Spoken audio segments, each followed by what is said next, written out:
জ্ঞানী হলো শিখরে ওঠার একমাত্র পথ। অজ্ঞতার আঁধার মুছবো এই মোদের শপথ। আলহামদুলিল্লাহ রাব্বিল আলামিন ওয়াসসালাতু ওয়াসসালামু আলা সাইয়্যিদিল মুরসালিন আম্মা বা'দ ফাআউযু বিল্লাহি মিনাশ শাইতানির রাজীম বিসমিল্লাহির রহমানির রহিম আসসালাতু ওয়াসসালামু আলাইকা ইয়া রাসূলুল্লাহ ওয়া আলা আলিকা ওয়া আসহাবিকা ইয়া হাবিবাল্লাহ আসসালাতু ওয়াসসালামু আলাইকা ইয়া নবিয়াল্লাহ ওয়া আলা আলিকা ওয়া আসহাবিকা ইয়া নূরাল্লাহ।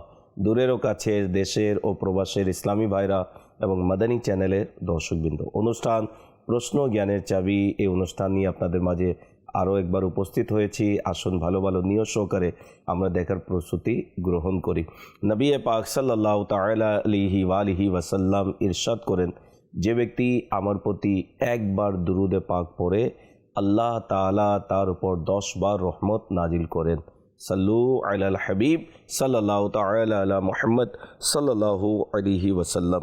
মাদানী চ্যানেলের দর্শকবৃন্দ, অনুষ্ঠান প্রশ্ন জ্ঞানের চাবি আপনাদের প্রশ্নের মাধ্যমে সাজানো হয়েছে। টিভি স্ক্রিনের নাম্বার দেখানো হচ্ছে, আপনারা চাইলে আমাদেরকে কল করে নিজের প্রশ্ন রেকর্ড করিয়ে দিতে পারেন। ইসলামী বোনেরা আমাদেরকে কল করবেন না, তবে SMS-এর মাধ্যমে বা কমেন্টসের মাধ্যমে আপনারা আমাদেরকে প্রশ্ন পাঠিয়ে দিতে পারেন। ইনশা আল্লাহুল করিম বিভিন্ন পর্বে আপনাদের পক্ষ থেকে আসা প্রশ্ন আমরা অনুষ্ঠানে শামিল করব। পূর্বের ন্যায় আজকেও দারুল ইফতা আহলে সুন্নাতে মুফতি শফিক আত্তারি মাদানী দামাত বরকাতুল আলিয়া আমাদের সাথে রয়েছেন। মুফতি সাহেব বিভিন্ন প্রশ্নের উত্তর প্রদান করবেন ইনশাআল্লাহুল করিম। আমরা যাব আপনাদের প্রশ্নের দিকে, দেখি কোন ইসলাম ভাই শরীয়তের কোন বিধান জানার জন্য আমাদেরকে প্রশ্ন করেছেন। যে প্রশ্ন চালিয়ে দিন। আমার নাম মোহাম্মদ শাহিদ আখতারি। হুজুর, আপনার কাছে একটি প্রশ্ন আছে। রমজান মুবারকে মৃত্যুবরণকারীদের কি জাহান্নামের আযাব দেওয়া হবে? জানিয়ে দিলে খুশি হব। জি মুফতি সাহেব, একটু বিস্তারিত বলুন। রমজান শরীফের মুবারক মাস আর হাদিসে পাকে এ কথা একেবারে স্পষ্ট করে বলে দেওয়া হয়েছে, যখন রমজান আসে তো জাহান্নামের দরজাসমূহ বন্ধ করে দেওয়া হয় আর জান্নাতের দরজা খুলে দেওয়া হয়। অনুরূপভাবে আলা হযরত ইমামে আহলে সুন্নাত ফতোয়ায়ে রাজবিয়া শরীফের মধ্যে বর্ণনা করেছেন যে জুমার রাত কিংবা জুমার দিন, অনুরূপভাবে রমজানে ইন্তিকালকারী তারা কবরের মুনকার নাকিরের প্রশ্নসমূহের মধ্যে সেখান থেকেও নিরাপদ থাকেন আর কবরের আযাব থেকেও নিরাপদ থাকেন। এখন আপনার প্রশ্ন হচ্ছে যে তার কি দোজকের আযাব হবে না? তো দেখুন, হাদিসে পাকের মধ্যে এই সংক্রান্ত যত বিষয় রয়েছে এগুলো আল্লাহর রহমতের উপর নির্ভর। আমাদের উত্তম ধারণা রাখতে হবে, এমন নয় যে রমজান মাসে ইন্তিকাল করা আর তারপরে যদি বলেন যে কোনো ধরনের এখানে না কোনো সাজা হবে না অন্য কিছু হবে, হ্যাঁ আল্লাহর রহমত যদি ওনার সাহারা হয় তো সেটা সম্ভব যে তাকে ক্ষমা করে দেওয়া হবে। কিন্তু সেই ব্যক্তি যদি অনেক লোকেদের হকসমূহ নষ্ট করে ফেলে, সেটা যে কোনোভাবে তার উপরে আবশ্যিক থাকে, কোনো সম্পদ আবশ্যিক থাকে কিংবা অন্য কিছু, তখন আমরা অন্য রিওয়ায়েতকেও সামনে রাখব, যাতে বলা হয়েছে কারো হক এভাবে ক্ষমা হয় না। যারা কারো হক খেয়ে ফেলে তো তাদের কিয়ামতের দিন কিংবা এমন অবস্থা হবে যে আল্লাহ তাআলা এই নেকিসমূহের কারণে সেই বান্দাকে যে কোনোভাবে তাকে সন্তুষ্ট করবে। কোনো পুরস্কার দানের মাধ্যমে কোনোভাবেই এমন হতে পারে তার হিসাব নিকাশ এবং তার শাস্তিও সম্ভব। তো এইভাবে অনেক ফজিলত বর্ণিত হয়েছে। আপনারা হাদিসে পাক শুনেছেন, মান ক্বালা লা ইলাহা ইল্লাল্লাহ দাখালাল জান্নাহ, যে ব্যক্তি লা ইলাহা ইল্লাল্লাহ বলেছেন জান্নাতে প্রবেশ করেছেন। তো এটার উদ্দেশ্য কোনোভাবে এটা নয় যে লা ইলাহা ইল্লাল্লাহ বলে ফেললেন তো সে জান্নাতে প্রবেশ করবে, বাকি কোনো আমল করেনি, এমনটা নয়। হ্যাঁ, যে ব্যক্তি ঈমান এবং ঈমানের বিষয়াদির উপরে পরিপূর্ণ আমল করেছেন সে ব্যক্তি জান্নাতি ব্যক্তি।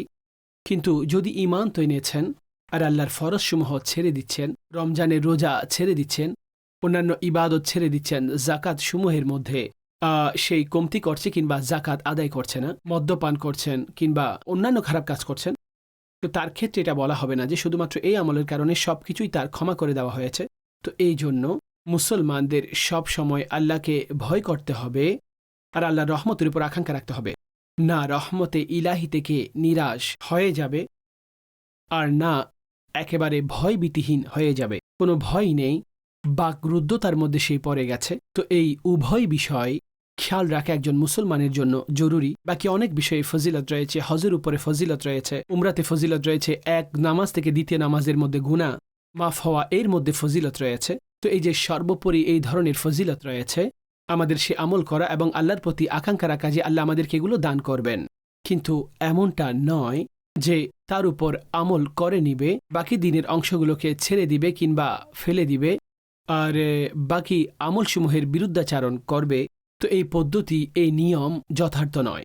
সার সংক্ষেপ আমি আরজ করছি, যদি রমজান মাসে কোনো ব্যক্তি মৃত্যুবরণ করেন, সৌভাগ্যবান, ভালো কথা, অর্থাৎ এই অর্থে যে কবরের হিসাব থেকে আর কবরের আযাব থেকে তিনি নিরাপদ থাকবেন, আর আমরা আল্লাহর প্রতি এই উত্তম ধারণা রাখব। কিন্তু তার অর্থ কোনোভাবেই এমনটা নয় যে তার কোনো ধরনের কোনো আযাব এই সমস্ত তাকে স্পর্শ করতে পারবে না, এমনটা নয়। যতটুকু সম্ভব অন্যান্য খারাপ আমলের কারণে সে গ্রেফতারের আওতায় চলে আসবে। আল্লাহ পাক আমাদের সকলকে এমন আযাব থেকে মুক্ত রাখুন, জাহান্নামের আযাব থেকেও মুক্ত রাখুন। পরবর্তী প্রশ্ন চালিয়ে দিন। আসসালামু আলাইকুম ওরহমতুল্লাহি ওবরাকাতুহু। ওয়ালাইকুম আসসালাম রহমতুল্লাহি ওবরাকাতুহু। আমার নাম মোহাম্মদ মনির। হুজুরের কাছে একটি প্রশ্ন ছিল, মসজিদের অজুখানা, ইস্তেঞ্জাখানা ইত্যাদিতে ইতিকাফকারী কি যেতে পারবে? জানিয়ে দিলে উপকৃত হতাম। জি মুফতি সাহেব কি বলবেন এ বিষয়ে একটু বিস্তারিত বলুন। যদি ফিনাই মসজিদের মধ্যেই উজুখানা এবং অন্যান্য ওয়াশরুম থাকে, তো জি হ্যাঁ, ইতিকাফকারী সেখানে যেতে পারবেন। আর এই কথাটি একেবারে বেসিক্যালি জানা উচিত।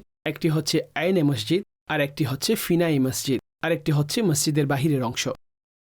একটি হচ্ছে সেই জায়গা যা আইনে মসজিদের জন্য ওয়াকফ হয়ে থাকে, আরেকটি হচ্ছে মসজিদের সাথে সংশ্লিষ্ট জায়গা, ওয়াশরুম, উজুখানা, ইমাম মসজিদের হুজরা, যেগুলো প্রায় সংযুক্ত থাকে। আর একটি হচ্ছে একেবারে মসজিদের বাহিরের অংশ।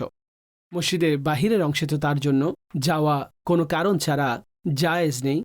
যাই হোক, যদি এমন কোনো কারণ থাকে, যদি ফিনাই মসজিদের মধ্যে গোসল করা, ধৌত করা, ওয়াশরুমের ব্যবস্থা না থাকে, আর তার জন্য বাহিরে যান, কিংবা তার খাবার দাবারের বস্তুর জন্য তিনি বাহিরে কোথাও যান, উদ্দেশ্য ওনার জন্য সেহরি ইফতারের ব্যবস্থাকারী সেখানে কেউ নেই, তো তিনি সেগুলো আনার জন্য যান, সেগুলো তার প্রয়োজন হয়ে থাকে।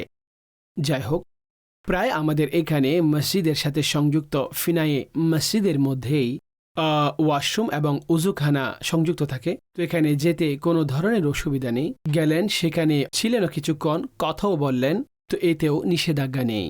কিন্তু বেসিক কাজ ইতিকাফের মধ্যে তা একাগ্র চিত্তে ইবাদতের জন্য, এটা জরুরি। এই জন্য এটা হওয়া উচিত নয় যে ব্যক্তি সেখানে যাবেন আর বাস গল্পগুজবে লেগে থাকবে আর টাইম এভাবে অপচয় করবে। তো উজুখানা এবং অন্যান্য জায়গা, মাসাল আমরা বলবো যে ইতিকাফ ভেঙে যায়নি, কিন্তু ইতিকাফের রুহানিয়ত তো শেষ হয়ে যাবে যদি আপনি শুধু শুধু দুনিয়াবি কথাই লেগে যান। এদিকের কথা, ওই দিকের কথা, পরস্পর গীবত, পরস্পর একে অন্যের কথার মধ্যে বিভিন্ন রকমের অনেক সময় আপত্তি, ঝগড়া, না জানি কি ধরনের কথা বলে। তো আপনি আল্লাহর নেক বান্দা, মসজিদে বসেছেন ইতিকাফ করার জন্য, ইবাদতের জন্য বসেছেন। আমরা কখন এই বিষয়ের জন্য বসলাম যে অন্যজনের পেছনে লেগে থাকবো আর তাদের ব্যাপারে কথা বলতে থাকবো, এবং পরস্পর ইতিকাফকারীদের মধ্যে অনেক সময় ঝগড়া, না জানি কেমন কেমন বিষয় সংঘটিত হয়। তো এই জন্য আমাদের ফোকাস আমাদের সেই উদ্দেশ্যের দিকে করা উচিত। আর সেই উদ্দেশ্য কি? ইতিকাফের উদ্দেশ্য আল্লাহর সন্তুষ্টি অর্জন করা, আর আল্লাহর সন্তুষ্টির জন্য সেখানে নিয়ম অনুসারে ইবাদতের মধ্যে মশগুল থাকা। তো যেখানে যাওয়ার অনুমতি রয়েছে সেখানে গেলে ইতিকাফ ভঙ্গ হবে না, কিন্তু অধিক চেষ্টা করবেন যে আইনে মসজিদের মধ্যে আমাদের অধিকাংশ সময় যেন কেটে যায়। যারা এতেকাফ করার ইচ্ছে রাখেন তাদেরকে অনুরোধ করব, এতেকাফ করার আগে আমির আহলে সুন্নাত দামাত বরকাতুহুল আলিয়া কর্তৃক লিখিত অত্যন্ত মূল্যবান একটি কিতাব ফয়জানে রমজান টিভি স্ক্রিনে দেখানো হচ্ছে, এর একটি অধ্যায় হচ্ছে ফয়জানে এতেকাফ। অবশ্যই এই অধ্যায়টি আগে পড়ে নিন, এরপরে আপনি এতেকাফে বসুন। আশা রাখি আপনার এতেকাফের যে একটি স্বাদ আপনি উপলব্ধি করতে পারবেন, এবং এতেকাফ যে একটি ইবাদত বন্দেগী কিভাবে করতে হয় সে বিষয়টি সম্পর্কে ইলিম অর্জন হবে। না জানার কারণে দেখা যায় অনেকে এতেকাফে বসার পরেও এতেকাফের যে আহকাম রয়েছে না জানার কারণে সে সঠিক এতেকাফ করতে পারে না। তাই অনুরোধ করব যে এতেকাফ করার আগে এই এতেকাফ সম্পর্কে জ্ঞান অর্জন করা অত্যন্ত জরুরি রয়েছে। জি, প্রশ্ন চালিয়ে দিন। আসসালামু আলাইকুম রহমতুল্লাহ। ওয়ালাইকুম আসসালাম রহমতুল্লাহি ওয়াবারাকাতুহু। আমার নাম মোহাম্মদ শাহিদ আক্তারি। হুজুর, আপনার কাছে একটি প্রশ্ন আছে। মাতা পিতা কি জাকাত দেওয়া যাবে? জানা দিলে উপকৃত হব। জি মুফতি সাহেব কি বলবেন এ বিষয়ে একটু বিস্তারিত বলুন। না না, কোনোভাবেই মা বাবাকে জাকাত দেওয়া যাবে না। একজন আওলাদের জিম্মাদারি হচ্ছে মা বাবার খেদমত করা। এটি তো অনেক আশ্চর্যজনক প্রশ্ন যে সন্তান এটা জিজ্ঞেস করছে যে মা বাবাকে জাকাত দেওয়া যাবে কিনা। তাহলে সন্তানের জিম্মাদারি কোথায় যাবে? তো পবিত্র শরীয়ত অনেকগুলো জায়গায় মা বাবার উপর দায়িত্ব রেখেছেন যে সন্তানকে পরিচর্যা, লালন পালন করা, তাদের খরচ মা বাবার উপর রেখেছেন। এখন পিতা এত কিছু করে এই পর্যন্ত পৌঁছে দিয়েছেন, আর সন্তান এটা জিজ্ঞেস করছে তাদেরকে জাকাত দেওয়ার কথা। জাকাত আদায়ও হবে না, কারণ শরীয়ত কিছু সম্পর্কের ব্যাপারে বলেছেন এখানে জাকাত দেওয়া নিষেধ। যেমন এতে স্বামী স্ত্রীর জন্য শরীয়তে এটা জায়েজ নয় যে তাদের একে অন্যকে এইভাবে জাকাত দেওয়া। জাকাত আদায় হবে না, কারণ স্ত্রীর খরচ এমনিতেই স্বামীর উপর রয়েছে। আর অনেক সময় স্ত্রী সম্পদশালী হলে স্ত্রী যদি চায় স্বামীকে কোনো সাপোর্ট করতে, তিনি এমনিতেই করতে পারেন, কিংবা এমনিতে কাজের মধ্যে অংশগ্রহণ করা, তার জন্য খরচ করা, কিন্তু জাকাত স্বামীকে দেওয়া যাবে না। অনুরূপভাবে স্বামী আপন স্ত্রীকে জাকাত দিতে পারবেন না। মা বাবা নিজের কোনো সন্তানকে নিজের জাকাত দিতে পারবেন না। অনুরূপভাবে বাচ্চারা নিজের জাকাত মা বাবাকে দিতে পারবেন না। এই মাসালা মনে রাখবেন। আচ্ছা, শুধু মা বাবা নয়, মা বাবাকেও দিতে পারবেন না, দাদা দাদিকেও দিতে পারবেন না, নানা নানিকেও দিতে পারবেন না। অনুরূপভাবে দাদা আপন নাতি নাতনিকে, নানা আপন নাতি নাতনিকে এইভাবে জাকাত দিতে পারবেন না। তো এই সম্পর্কই হচ্ছে এমন যাতে শরীয়ত জাকাত দেওয়া নিষেধ করেছেন, কেননা এখানে এমনিতেই হক রয়েছে যে আমরা তাদের খিদমত করব, আমরা তাদের সমস্ত ধরনের মুখাপেক্ষিতা খরচ রয়েছে এগুলো বহন করব। এগুলো পূর্ণ করা সন্তানের জিম্মাদারি। আর কার জিম্মাদারি রয়েছে? তো পবিত্র শরীয়ত এমন অনেক সম্পর্ক রয়েছে যাদের জিম্মাদারি অন্যদের উপর রেখেছেন।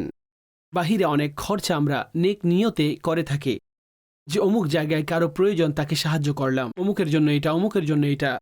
কিন্তু মা বাবা যদি মুখাপেক্ষী হন আর সে মা বাবার তো খিদমত প্রয়োজন, তো সেই দায়িত্ব শরীয়ত সন্তানের উপর রেখেছেন। এমন নয় যে সন্তান জাকাতের মাধ্যমে বলে যে আমরা তাদের জাকাত দিতে পারবো কিনা। তো কারো মা বাবা যদি গরিব হন, অনুরূপভাবে সন্তান যদি গরিব হন, মা বাবা আপন জাকাত আপন সন্তানকে দিতে পারবেন না। যতটুকু সহযোগিতা করার নর্মাল পদ্ধতিতে সহযোগিতা করতে পারবেন, আর এর মধ্যে জাকাতের প্রশ্নই কোনোভাবে আসে না। না, এইভাবে জাকাত আদায় হবে। প্রিয় ইসলামী ভাইরা এবং মাদানী চ্যানেলের দর্শকবৃন্দ, আপনারা দেখছেন অনুষ্ঠান প্রশ্ন জ্ঞানের চাবি। এই অনুষ্ঠানে আপনারা চাইলে আমাদেরকে কল করে নিজের প্রশ্ন পাঠিয়ে দিতে পারেন। জি, কয়েকটি প্রশ্ন রয়েছে, প্রশ্ন চালিয়ে দিন। আমার নাম মোহাম্মদ জহির। হুজুরের কাছে আমার একটি প্রশ্ন। ডাক্তার আমাকে বলছেন ডায়াবেটিসের কারণে আপনার শরীরে যদি কম্পন হয় তাহলে রোজা ভেঙে ফেলুন। এখন আমি যদি রোজা ভেঙে ফেলি তাহলে কি এগুলো পরে আদায় করতে হবে? জানিয়ে দিলে উপকৃত হব। জি, মুফতি সাহেব কি বলবেন এই বিষয়ে একটু বিস্তারিত বলুন। দেখুন, যারা সুগারের রোগী রয়েছেন, তো প্রত্যেক ব্যক্তির অবস্থা এক ধরনের নয়। অনেকে এমন রয়েছেন যারা রোজা পূর্ণ করতে পারেন, সহজতার সাথে করেন, কিংবা কিছুটা কষ্ট হয়, পেরেশানি আসে, কিন্তু রোজা তারা পূর্ণ করে নেন। অনেক এমন রয়েছেন যাদের সুগারের লেভেল অনেক বেশি হওয়ার কারণে কিংবা অনেক কম হওয়ার কারণে শরীরের মধ্যে কাঁপানো, ঝাঁকানো, এই ধরনের অনেক কিছুই হয়ে থাকে। তো তখন আপনার অবস্থাকে দেখতে হবে। আর এই ধরনের অবস্থা আসলেই যদি যা রোগ বৃদ্ধি করে কিংবা প্রাণনাশক প্রকাশ থাকে, এমন অবস্থায় রোজা ভাঙার অনুমতি রয়েছে। এখন অসুস্থতার জন্য এমন হওয়া উচিত যে যদি ইনজেকশনের মাধ্যমে তার কাজ চলে তাহলে তিনি এই কাজ করতে পারবেন, রোজা ভাঙবেন না, কারণ ইনজেকশন লাগানোর কারণে রোজা ভাঙে না, চাই মাংসে লাগানো হোক কিংবা রগে। অনুরূপভাবে ড্রপ লাগানোর মাধ্যমে রোজা ভাঙে না। এখন যদি ইনজেকশন কিংবা ড্রপের মাধ্যমে কারো কাজ পূর্ণ হয় তাহলে ব্যবহার করুন। আর যদি ইনজেকশন কিংবা ড্রপের মাধ্যমে কারো কাজ না হয়, কিছু খেতে হবে কিংবা ওষুধ খেতে হবে, তো এমন অবস্থায় এই ধরনের যারা রোগী রয়েছেন আর সেই রোগ রোজারত অবস্থায় এমন সংগঠিত হয়েছে আর এমন অবস্থার সৃষ্টি হয়েছে যে এটা তাদের জন্য প্রকাশ্যে প্রাণনাশক হয়ে উঠেছে, কিংবা বিভিন্ন এমন রোগের অ্যাটাক হয়ে থাকে যে যার কারণে কোনো অঙ্গের ক্ষতি কিংবা এই ধরনের কোনো আশঙ্কা রয়েছে। নর্মাল জ্বর কিংবা সর্দি, মাথা ব্যথা, শরীর ব্যথা, এগুলো ওজর নয়। প্রত্যেকের মধ্যে এগুলো রয়েছে। কখনো ঘুম পূর্ণ না হওয়া, কখনো অন্য কোনো ইস্যু, কিন্তু এমন নয় যে নর্মাল হলে তখন ওজর নেই। হ্যাঁ, নিজস্ব কোনো বিষয় সংগঠিত হলে, অর্থাৎ রোজা রাখলে এই অবস্থার সৃষ্টি হবে, তার নিজের এমনটা হয়েছে, ঠিক আছে, আপনার যদি এমনটা হয় তাহলে কোনো ডাক্তারের সাথে গিয়ে পরামর্শ করুন। তো এটি সেই অবস্থা যে অবস্থায় রোজা ভঙ্গ করা যায়। আচ্ছা, এমন অসুস্থ অর্থাৎ সুগারের রোগী রোজা রাখবে কি রাখবে না, এটিও একটি মাসালা। অনেক এমন রোগী রয়েছেন যারা একেবারে সকালবেলা ঔষধ গ্রহণ করেন, ভালোভাবে সাহারি করলেন, অতপর কিছুক্ষণ আরাম করলেন, রোজা এইভাবে পূর্ণ হয়ে যায়। যদি আমরা সর্বোপরি কথা বলি তো এখন যে রমজান শরীফ এবং ভবিষ্যৎ কয়েক বছরে অনেক দেশ এমন রয়েছে যেখানে শীতের মৌসুম হবে, আর রমজান শরীফ শীতকালে আসবে, অর্থাৎ অনেক জায়গা ঠান্ডা প্রবণ হবে, অনেক জায়গায় সাধারণ মৌসুম। তো এই ধরনের অবস্থায় যদি তারা রোজা পূর্ণ করতে পারেন তাহলে তারা রোজা রেখে দিবেন, রোজা ছাড়বেন না। হ্যাঁ, এমন অবস্থায় যদি রোজা পূর্ণ করা তাদের জন্য সম্ভব না হয় তখন তারা এই রোজা ভাঙতে পারবেন। যখন সুস্থ হয়ে যাবেন তখন এই রোজাগুলো কাজা করা আবশ্যিক হয়ে যায়, এই রোজাগুলো রাখা এগুলো আবশ্যিক হয়ে যায়। তো এই ধরনের মাসালাগুলো জেনে রাখা উচিত। পরবর্তী প্রশ্ন চালিয়ে দিন। আসসালামু আলাইকুম। ওয়ালাইকুম আসসালাম রহমতুল্লাহি ওয়াবারাকাতু। আমার নাম মোহাম্মদ শাহনেওয়াজ খান রিয়াদ। হুজুরের কাছে আমার একটা প্রশ্ন আছে, রোজার মধ্যে গেমস খেলে টাইম পাস করতে পারবো? জানিয়ে দিলে খুশি হব। জি মুফতি সাহেব, কি বলবেন এ বিষয়ে? অনেকে রোজা রেখে গেমস খেলে, ওখানে অনেকে লুডো খেলে থাকে, ক্যারাম বোর্ড খেলে থাকে রোজা রেখে। তো শরীয়ত এ বিষয়ে কি বলেছে একটু বিস্তারিত বলুন। রোজা রাখার উদ্দেশ্য এটা অবশ্যই জানা উচিত। তার কারণ হচ্ছে যে রোজা কি জন্য রাখেন, আল্লাহকে সন্তুষ্ট করার জন্য আর তাকওয়া অর্জনের জন্য। যে ব্যক্তি রোজা অতিক্রম করেছেন অতঃপর সে মুত্তাকি হয়ে গেছেন, তাকওয়া ইখতিয়ার করে রমজান অতিবাহিত করেছেন। তো রোজা এমন নয় যে রোজা তো মুখে আপনি রেখেছেন, অর্থাৎ খাবার দাবার থেকে বেঁচে আছেন, বাকি মাযআল্লাহ কোনো নাজায়েজ কাজ, মিউজিক শুনছেন, গেম খেলছেন, অনর্থক কাজে পড়ে আছেন। নিজের রোজাকে এক ধরনের রুহানিয়ত শূন্য করে নেওয়া, নিজের রোজাকে মাকরু করে নিচ্ছেন, এ ধরনের কাজ এবং আমল যা অনর্থক হয়ে যায়। তো রোজারত অবস্থায় অনর্থক কাজগুলো ইখতিয়ার করা। দেখুন, অনেক গেমস এমনও রয়েছে যার মধ্যে মিউজিকও রয়েছে, না জানি কি কি রয়েছে আরও, যা জায়েজই নেই। গেমস তো প্রকাশ থাকে যে ধরনের গেম আমরা কথা বলছি, সেই ধরনের কাজ যেগুলো অনর্থক, যেগুলোতে গুনাহ নেই, নিযুক্ত গুনাহের কাজ, তার মধ্যে পড়ে গেলে তো গুনাহের কাজ হবে। কিন্তু যার মধ্যে বিষয়গুলো নেই তথাপিও সেগুলো অনর্থক কাজ। তো রোজাদার কেন তার সময় এখানে নষ্ট করবে? এর চেয়ে ভালো রোজাদারের ঘুমানো। রোজাদারের ঘুমানো ইবাদত। যদি আপনি জানেন যে জেগে থেকে অনর্থক কাজগুলো করবেন তাহলে আপনি ঘুমিয়ে পড়ুন, সময় দেখে নামাজ পড়ে নিন, বাকি সময় আপনি ঘুমিয়ে থাকুন। তথাপিও কতক্ষণ ঘুমাবেন, আবার উঠে যাবেন। কিন্তু বিষয়টি এমন হওয়া উচিত আমরা তাতে কোরআন তেলাওয়াত করব, তসবিহ পাঠ করব, নিজের শিডিউল এভাবে তৈরি করুন। এমন নয় যে আমরা যেই সময় পেয়েছি তাতে আমরা ব্যস্ত হয়ে পড়ি। এ ধরনের উল্টাসিধা কাজের মধ্যে হাদিসে পাকের মধ্যে ইরশাদ করা হয়েছে যে যে ব্যক্তি রোজা রেখেছেন আর সে মিথ্যা এবং এই ধরনের গুনাহ থেকে বেঁচে থাকে না। তো রেওয়ায়েতের সারসংক্ষেপ হচ্ছে এটা যে আল্লাহরও কোনো উদ্দেশ্য নয় যে তার ক্ষুধার্ত পিপাসার্থ থাকা, তার ক্ষুধার্ত এবং পিপাসার্থ থাকার আল্লাহর কোনো প্রয়োজন নেই। সে ক্ষুধার্ত আছে, এই অবস্থায় আছে। এই জন্য আমাদের এই বিষয়গুলো অবশ্যই খেয়াল রাখতে হবে যে আমরা রোজাও রাখব এবং তার রুহানিয়ত হাসিল করব। অনেক লোকেরা রমজানের রাতে ক্রিকেট এগুলো খেলতে থাকে, বিভিন্ন গেমসের মধ্যে পড়ে থাকে। না সে নিজেই ইবাদত করবে, না অন্যদেরকে ইবাদত করতে দিবে, না মানুষকে ঘুমাতে দিবে। এই সব কষ্ট দেওয়ার কাজ। সে নিজেই তো দিনের বেলা ঘুমোতে থাকবে আর রাত্রিবেলা মানুষ কিভাবে বিরক্ত করতে থাকবে। তো এই জন্য আমাদের এই সমস্ত বিষয়গুলোকে দেখতে হবে যে রোজা আমাদের শুধুমাত্র ক্ষুধার্ত পিপাসার্থ থাকার শিক্ষা নয়, রোজা আমাদের অনেক ধরনের শিক্ষা দান করে। তাতে তাকওয়া এবং পরহেজগারি অর্জনের যে পথ রয়েছে তা আমাদেরকে ইখতিয়ার করতে হবে। তো এই জন্য নিজেকে বাঁচাতে হবে তাস খেলা এবং অন্যান্য যে সমস্ত এমন কাজ রয়েছে যার কারণে রোজার রুহানিয়ত নষ্ট হয়ে যায়। আর যে কাজই নাজায়েজ হবে তো প্রকাশ থাকে সেগুলো তো জায়েজ নেই, সেগুলো গুনাহের কাজ করছেন। রোজা রাখলেন, গুনাহের কাজ করছেন। তো এটা আরও কঠোরভাবে নিষেধ করে দেওয়া হয়েছে। এই বিষয়গুলো খেয়াল রাখা অনেক জরুরি। মাশাআল্লাহ, মুফতি সাহেব অত্যন্ত সুন্দরভাবে বুঝিয়ে আমাদেরকে উত্তর প্রদান করেছেন। যারা রোজা রেখেছেন আল্লাহর জিকির করতে থাকুন, দুরূদ শরীফ পড়তে থাকুন, কোরআনুল করিমের তিলাওয়াত করতে থাকুন। রমজান মাসেই কোরআন অবতীর্ণ হয়েছে, আল্লাহর পক্ষ থেকে আমাদের কাছে কোরআন এসেছে তার হাবিবের মাধ্যমে সাল্লাল্লাহু আলাইহি ওয়াসাল্লাম। তো আমাদের উচিত আমরা যেন এই কোরআন অবতীর্ণ মাসে অধিক কোরআনুল করিমের তিলাওয়াত যেন করি। আল্লাহ করুক যেন মাহে রমজানে আমরা একটি খতম যেন দিতে পারি। আল্লাহ তৌফিক দান করুক। অনেক দুঃখের বিষয় এবং অনেকে দুর্ভাগাই বলতে হবে যারা রোজা রেখে এই সকল কার্যকলাপে যারা নিয়োজিত থাকে মাজাল্লাহ, তারা তাস খেলে, লুডো খেলে, গেমস খেলে থাকে মাজাল্লাহ। তো আমরা যদি রোজা রেখে জিকির করি, দুরুদ পড়ি, কুরআনুল করিমের তিলাওয়াত করি, ইনশাআল্লাহুল করিম রোজার যে রুহানিয়াত এবং নুরানিয়াত আমরা সেটি পাব। জি, সর্বশেষ প্রশ্ন চালিয়ে দিন। আসসালামু আলাইকুম। ওয়ালাইকুম আসসালাম রহমতুল্লাহি ওয়া বারাকাতুহু। আমার নাম মোহাম্মদ বশির রহমান। হুজুর, আপনার কাছে আমার একটি প্রশ্ন, রোজা অবস্থায় কি অজুতে গড়গড়া করা যাবে? জানিয়ে দিলে উপকৃত হব। জি, মুফতি সাহেব কি বলবেন এ বিষয়ে? রোজারত অবস্থায় আপনি যখন উজুর জন্য কুলি করবেন, কুলি তো করতে হবে, এটি সুন্নতে মুআক্কাদা।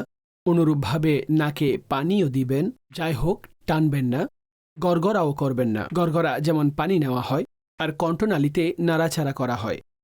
তো সুযোগ রয়েছে কোনো ফোঁটা পানি যদি নিচে চলে যায় তখন আপনার রোজা নষ্ট হয়ে যাবে।